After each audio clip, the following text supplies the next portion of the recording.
किसी यात्रा पर जाने वाले होते हैं तो हम सज्ज रहते हैं आने वाली विपदाओं के लिए, संकटों के लिए। जैसे यदि हमें लगे कि आज वातावरण अत्यंत शीतल हो सकता है तो हम गर्म वस्त्र धारण कर लेते हैं या साथ ले चलते हैं। हमें लगता है कि वर्षा होने वाली है या वर्षा हो रही है, हम देख रहे हैं, तो हम एक छतरी लेकर चलते हैं। हम सज्ज रहना चाहते हैं और ये उचित है, और इसी कारण से हम यात्रा में सफल भी होते हैं। किंतु जब बात की जाए जीवन यात्रा की, जो सबसे महत्वपूर्ण यात्रा है, तो इसके लिए हम पूर्ण रूप से सज्ज नहीं रहते। आसपास के लोग, ये समाज, हमारे साथी, हमारे मित्र, ये कभी भी बदल सकते हैं। इसके लिए हम स्वयं को भी सावधान करते नहीं, कभी स्वयं को सज्ज करते नहीं। हमें लगता ही नहीं कि कभी ऐसा हो सकता है, और इसी कारण से अंत में जाके हम पछताते हैं। एक अमूल्य सीख है जो हमें प्राप्त करनी चाहिए। सचेत रहना चाहिए इस जीवन यात्रा के लिए भी। केवल इस वातावरण के विषय में जानकारी प्राप्त करना, अनुमान लेना इतना ही आवश्यक नहीं। हमारे आसपास के लोगों को देखना होगा, उनके हालचाल जो बदलते हैं उन पर ध्यान रखना होगा। जब वो रंग बदलते हैं उस पर ध्यान देना होगा। ये अत्यंत आवश्यक है। बदलाव इस जीवन में अवश्य ही देखने को मिलेगा। उचित प्रकार से उसका सामना कीजिए। गिरने में कोई आपत्ति नहीं, बस गिरो तो उस बूंद की भांति जो इस संसार को नया जीवन देती, और उस उठने में भी कोई अच्छाई नहीं जिसमें किसी और के कांधों पर पाप रखकर उठा जाए।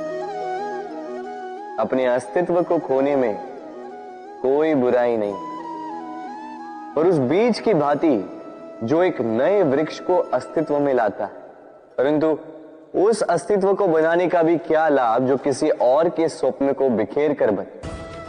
क्रोध में कोई बुराई नहीं, यदि वो किसी दुष्ट को मार्ग पे ले आए, परंतु उस मौन, उस दया का क्या लाभ जो आपको दुर्बल बनाए।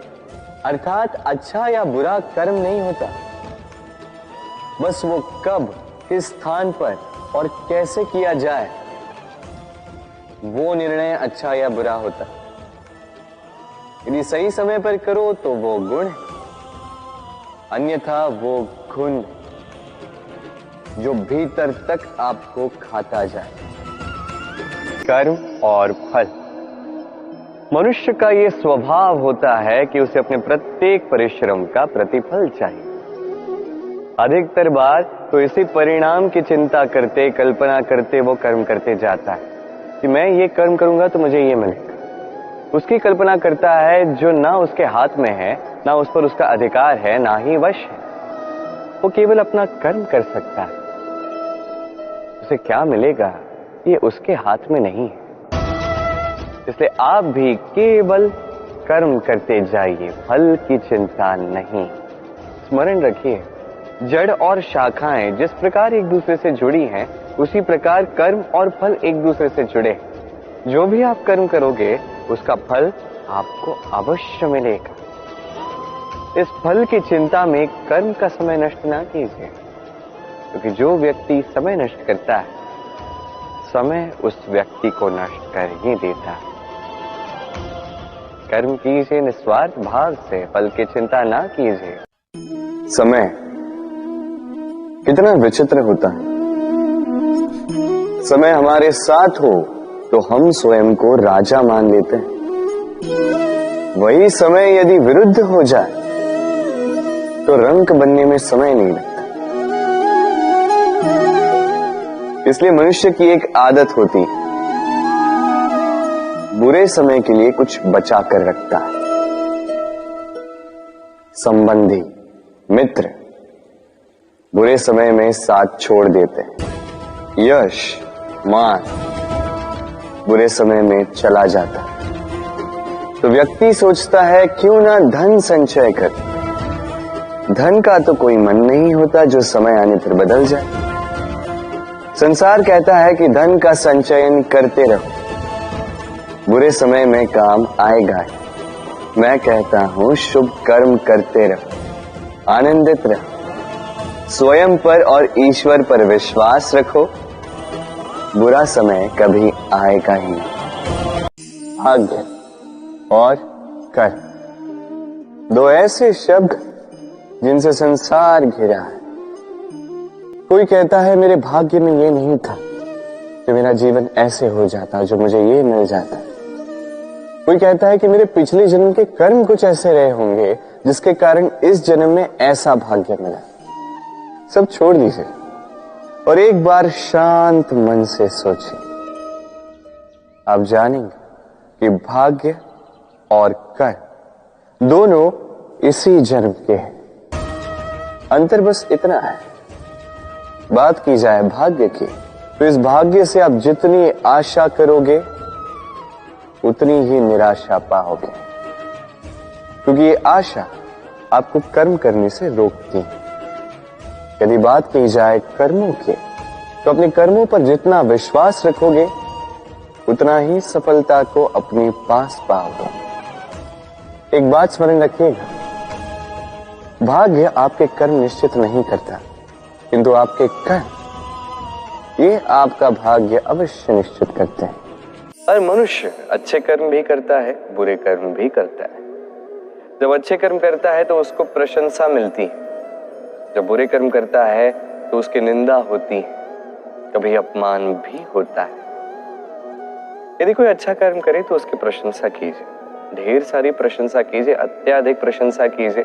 किसी की प्रशंसा करने से आपको कोई हानि नहीं होगी, किंतु यदि कोई व्यक्ति कोई बुरा कर्म करता है, उससे कोई भूल हो जाती है, और यदि आप उसका अपमान करते हैं, उसकी निंदा करते हैं, तो एक बात स्मरण रखिएगा, वो व्यक्ति इस ऋण को भूलेगा नहीं, अपितु उचित समय आने पर अपने स्वभाव अनुसार वो ये ऋण चुकाएगा। इस दिए को देख रहे हैं आप, स्वयं भी जलता है, स्वयं की बाती को भी जलाता है और इस संसार को देता है प्रकाश। अंधकार में फंसे हुए व्यक्ति को देता है आशा की एक किरण। किंतु ये कभी नहीं सोचता कि वो माटी कैसी होगी जिस माटी से इसको बनाया गया है, वो कुम्हार कैसा होगा जिसने इसे आकार दिया।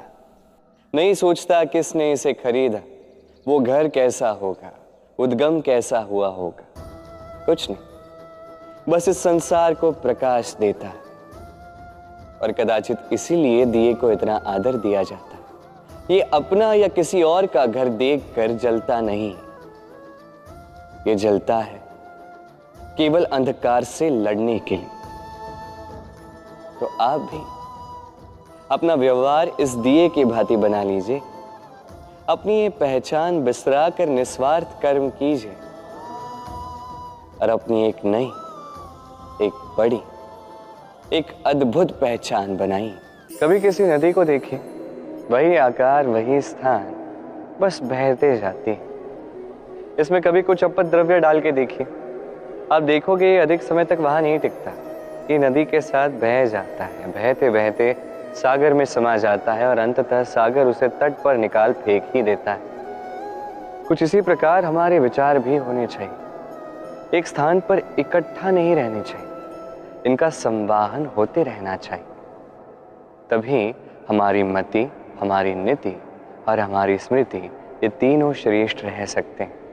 और यही अंतर है तालाब और नदी के मध्य में। नदी में जल सदैव बहता है, इसलिए पवित्र रहता है, शुद्ध और साफ रहता है। वही तालाब में सब कुछ इकट्ठा हो जाता है और इसलिए वो अपवित्र हो जाता है। तो सदैव इन विचारों को बहते जाने दीजिए। यदि मन में कोई विचार आ जाए, वहीं रह जाए और चुभने लगे, तो उसे निकाल दीजिए, उसे भी बहने दीजिए। इसका जो भी उत्तर होगा समय के साथ स्वयं आपके पास आएगा। रात्रि में चमकते हुए जुगनू देखोगे तो मन प्रसन्नता से भर जाता है। ये बड़े ही सुंदर लगते हैं। और ऐसा भला क्यों होता है? पहली बात तो ये कि रात्रि का समय तो चारों ओर अंधेरा ही अंधेरा, ऐसे में कहीं हमें थोड़ा प्रकाश दिख जाए तो वो आशा की किरण ही लगती है। वही प्रकाश हमारे मन में प्रसन्नता भर देता है। और इसीलिए जो लोग रात्रि के समय में जुगनुओं को चमकते हुए देखते हैं, वो प्रसन्न हो जाते हैं। अब कभी कभी जीवन में भी हमें ऐसा लगता है कि मेरे जीवन में तो चारों ओर अंधेरा ही अंधेरा है, हर एक को कभी ना कभी लगता है, और तभी हमें निराश नहीं होना है, हमें दुखी नहीं होना है। उस समय हमें ढूंढना है अपने आसपास चारों ओर, और कहीं ना कहीं हमें प्रकाश दिख ही जाता है, एक आशा की किरण मिल ही जाती है। कोई ऐसा कर्म कर जाता है जिसे देख के हम प्रेरित हो जाते हैं, और ऐसा ही कर्म यदि आप करोगे तो वो कर्म आपके मन को प्रसन्नता, आनंद और प्रेम से भर देगा। आपके भीतर के अंधकार का वो अंत करेगा, दुखों का वो अंत करेगा, और ये मन प्रेम के साथ कहेगा, राधे राधे।